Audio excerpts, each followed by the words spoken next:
Maya stood near the supply shelf, wiping grease from her hands as the morning sun streamed into the high-end auto garage in Austin, Texas. At just 21, she had taken the intern position despite it being far below her skill level. Most saw her as just a helper, sweeping floors, sorting tools, fetching coffee. Few knew she'd grown up in her father's dusty old shop in El Paso, learning engines like other kids learned alphabet blocks. Her late father had been her only teacher, and by 16, she could strip and rebuild a V8 blindfolded. But here, she was invisible. Especially to Rick, the arrogant service manager who treated her like a nuisance. "Don't touch anything you can't afford," he once sneered. But that morning, fate had a different plan. Asterisk, a sleek Aston Martin DB11 sat dead in Bay 3. The customer, a well-known local investor, had dropped it off an hour earlier, furious about its sudden failure. A group of experienced mechanics surrounded it, scratching their heads. They tried scanning tools, checked the starter and relays, but the machine refused to respond. Rick was growing impatient. "Is this what I'm paying you all for?" he snapped. After a long silence and no fix in sight, his eyes fell on Maya, who was restocking coolant bottles in the back. "Hey Maya," he called, his voice laced with sarcasm. "Why don't you give it a shot? Maybe your mop can fix this mess." The others chuckled. One even muttered, "This'll be fun."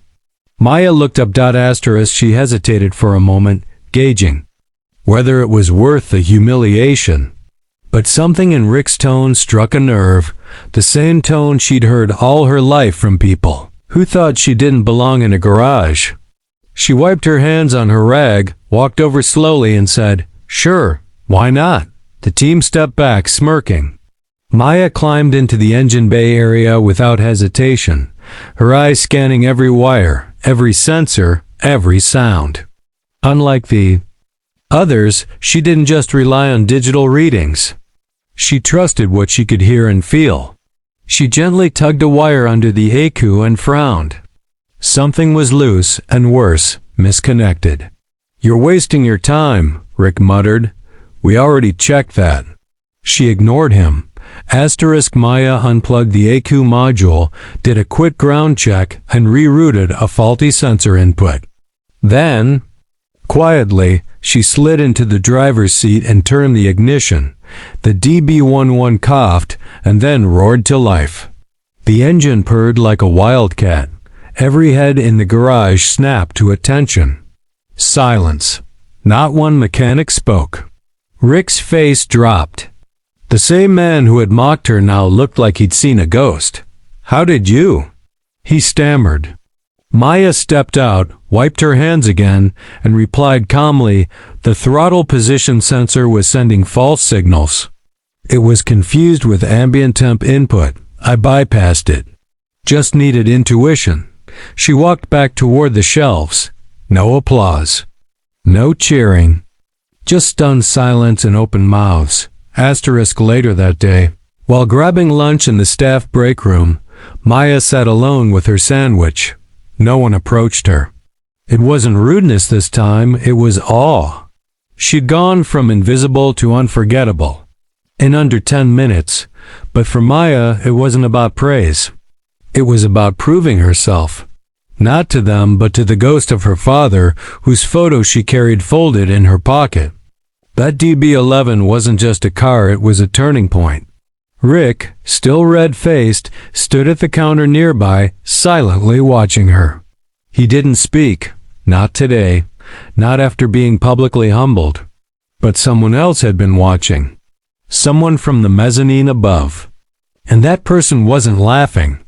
Asterisk, unbeknownst to Maya, the regional operations director, Mr. Hal Brenner, had stopped by unannounced for an internal audit and was quietly observing the chaos from the upper glass-paneled office.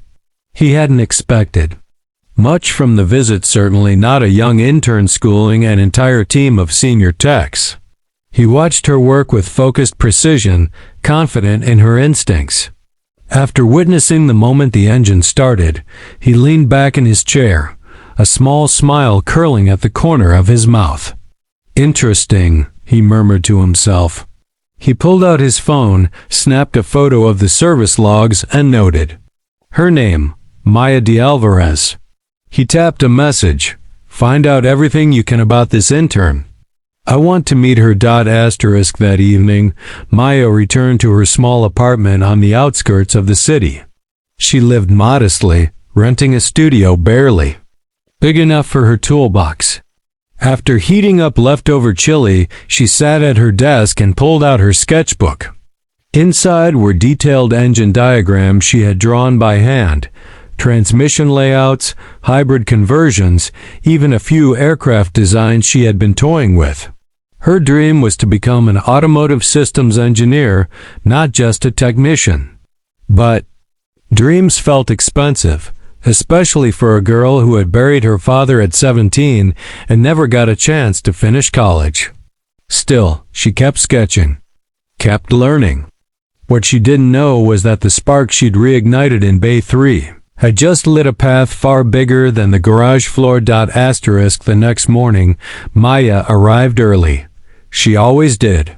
The shop lights buzzed on one by one as she unlocked the door and slipped inside, her work boots echoing against the concrete floor. Something felt different. The silence wasn't as indifferent as before, it was watchful. Word had spread. By the time the senior mechanics rolled in, Maya noticed their glances were longer, more curious. A few nodded in her direction. Something new. Rick, on the other hand, avoided eye contact completely. He seemed to have aged overnight, pacing nervously in his office, mumbling about system audits and parts orders. Maya ignored the tension. She had work to do. What she didn't expect was for a sharply dressed man in a navy blazer to enter the garage an hour later, clipboard in hand, walking directly toward her with purpose. Asterisk? Maya de Alvarez? He asked. She stood, startled, wiping grease from her palm. Yes? The man smiled. Hal Brenner, Regional Ops Director. I was here yesterday, upstairs. Maya blinked. Rick stepped out from his office, face pale. Hal glanced at him briefly, then back at Maya. I saw what you did with that Aston. Impressive. Tell me, who taught you diagnostics like that? Maya hesitated, then said quietly, my father. He ran a shop in El Paso. I learned by watching. Asking, doing. Hal nodded. And college? Couldn't afford it, she replied. He studied her. You know, we have an engineering mentorship program at corporate. It's for rising tech minds. Full scholarship, paid housing, placement afterward. I think you'd be a perfect fit. Maya froze, uncertain if she was dreaming. Me? She whispered. Rick sputtered behind them. Asterisk.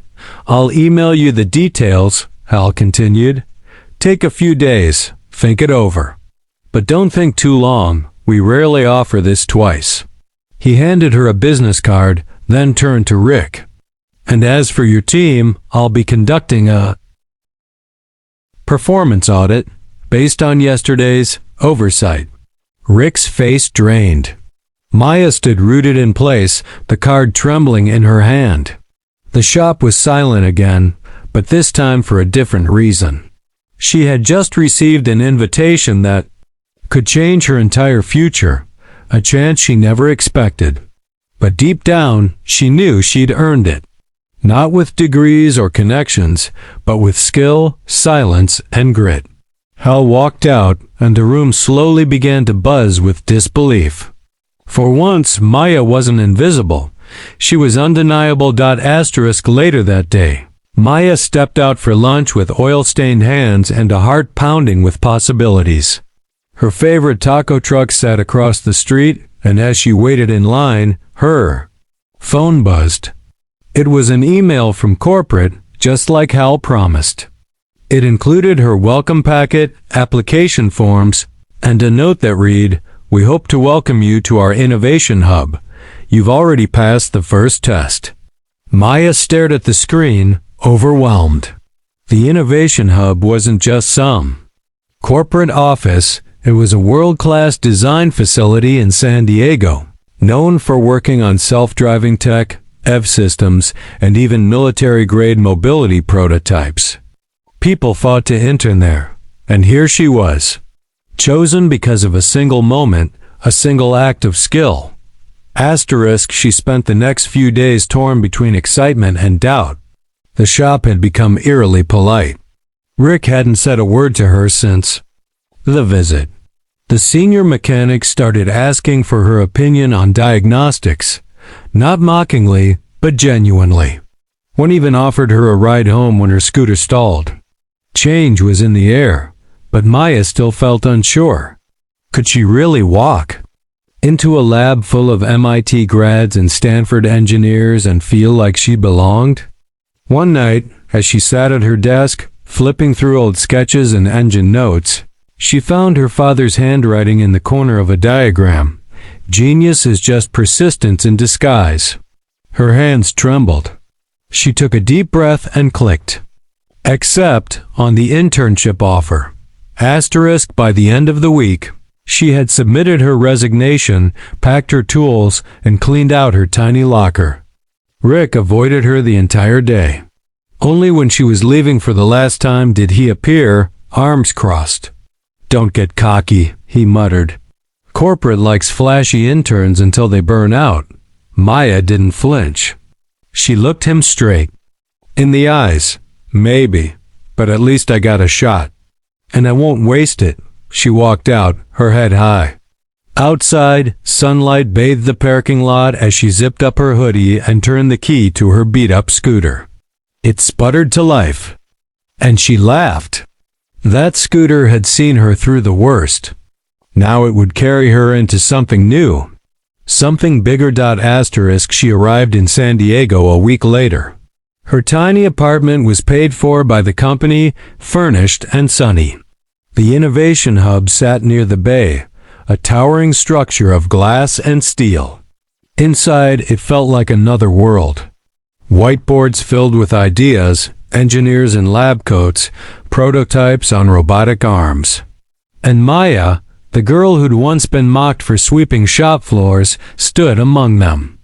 On her first day, her team lead handed her a blueprint and said, "This sensor array isn't syncing with the drive module. Any ideas?" Maya smiled, rolled up her sleeves and said, "Let me take a look." In that moment, she wasn't the Pirovim's intern anymore. She was the solution. And she was just getting started.